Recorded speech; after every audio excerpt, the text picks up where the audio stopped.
პირველი რაც იყო, რაც მე მაინტერესებდა, იყო რობოტის შექმნა მაგალითად. იმიტომ რომ რაღაცნაირად პასუხობდა ბევრ კითხვას, რაც მე მქონდა. ხო? შექმენი.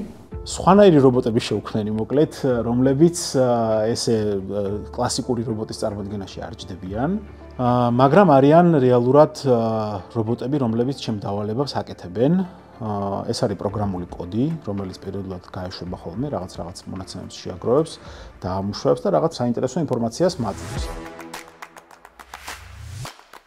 ძალიან ბევრი გამოწვევის გადალახვა მოგვიწია, როგორც აკადემიურ პერსონალს, ასევე სტუდენტებს და ამიტომ ვართ ძალიან შეკრული. ჩვენ ფაქტიურად ვითარდებით ერთად ამ პროგრამას ვხვეწავთ ერთად და თავიდანვე ჩვენი სულისკვეთება იყო ის, რომ თუ გვინდა რომ გამოგვივიდეს საამაყო ტექნოლოგიების სკოლა და საამაყო კომპიუტერული მეცნიერების პროგრამა, ამაში ერთთანაბრად უნდა იყოს ჩართული როგორც პროფესორი, ისე სტუდენტი.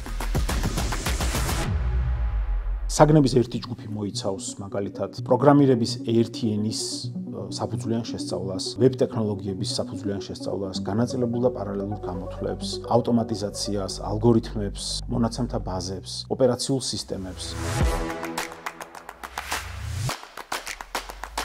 ეს არის ილიას სახელმწიფო უნივერსიტეტის გამოთვლის ცენტრი. აქ გვაქვს რამდენიმე სასწავლო კურსისთვის ინფრასტრუქტურა მოწყობილი, სადაც სტუდენტები შემოდიან მათ შორის სახლიდანაც, მუშაობენ, გაკეთებენ საშინაო დავალებებს და ძალიან პრაქტიკულზე ორიენტირებული კურსები გვაქვს ამ თვალსაზრისით. ასევე გვაქვს დიდი მონაცემების პატარა კლასტერები გაკეთებული, სადაც ასევე სტუდენტები თავის ექსპერიმენტებს აკეთებენ. საქართველოს საუნივერსიტეტო სივრცეში გარემო, რაც აქ არის აწყობილი, არის უნიკალური, იმიტომ რასაც მე ყოველ შემთხვევაში არ შემოგვიდგენია. Harvard-ში ისწავლება შესავალი და პროგრამებაში, ყველასთვის აბსოლუტურად წინსწრებით ცოდნა, გამოცდილება არ არის საჭირო და ქვია ძალიან ცნობილი კურსი არის CS50, Computer Science 50. და ავიღეთ მოკლედ ჩვენ ეს Harvard-ის მასალები და ამ მასალებზე დაყრდნობით მოკლედ დავაწყოთ ჩვენი CS50, ილიას სახელმწიფო უნივერსიტეტის შესავალი და პროგრამებაში კურსი. და ეს ხდება სტუდენტებს პირველ კურსზე, პირველ სემესტრში რომ მოდიან და ეს კურსი მთლიანად ორიენტირებული არის იმაზე, რომ ძალიან დიდი რაოდენობით, ძალიან ბევრნაირ ცოდნას ვაძლევს სტუდენტებს.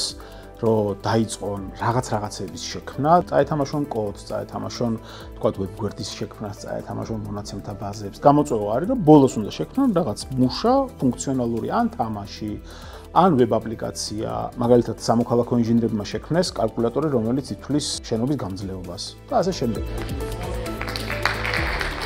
ილიაუნის შესავალი და პროგრამებაში, ანუ CS50-ის ბოლოს გვაქვს გამორჩეული პროექტების დაჯილდოება, ამავე დროს გვაქვს, ასე ვთქვათ, გადარჩენილების ღონისძიება, სადაც აი ამ კურსს ვინც გადაურჩა მოკლედ ყველა იკრიბება და რაღაცნაირად ერთად აღნიშნავთ ამ ამბავს.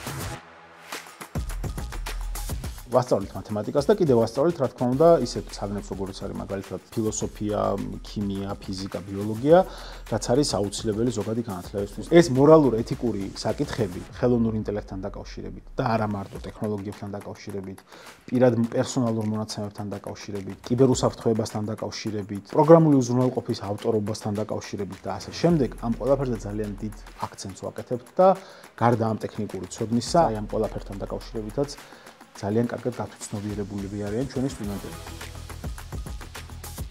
სად გადის ზღვარი, ასე ვთქვათ, კეთილსა და ბოროტს შორის. ეს ძალიან მნიშვნელოვანია, რომ გვესმოდეს, იმიტომ რომ ტექნოლოგიებს უზარმაზარი ძალა აქვთ და თუ სწორად არ გავიაზრეთ, რომელ მხარეს რა ვემსახურებით ჩვენ, ძალიან დიდი და საშიში რაღაცები შეიძლება შემოგვექმნას.